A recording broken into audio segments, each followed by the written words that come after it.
na ka pala. Oo, anak. Tay, may sasabihin ko sana ako sa inyo. Eh, ano ba yun? Nakita niyo ba yung gamit doon? Oo, nakita ko nga. May mga gamit sa labas, anak. Eh, gusto ko na po sanang magsulo eh. Ay, talaga ba?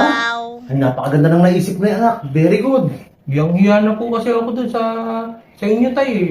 Yung naalala ko yung sinabi niyo doon sa loob ng sasakyan na napakalakas kong kumain. Oo, okay lang yun. Kalimutan mo na yun, anak. Pero proud na proud ako sa'yo. Napakaganda ng desisyon mo.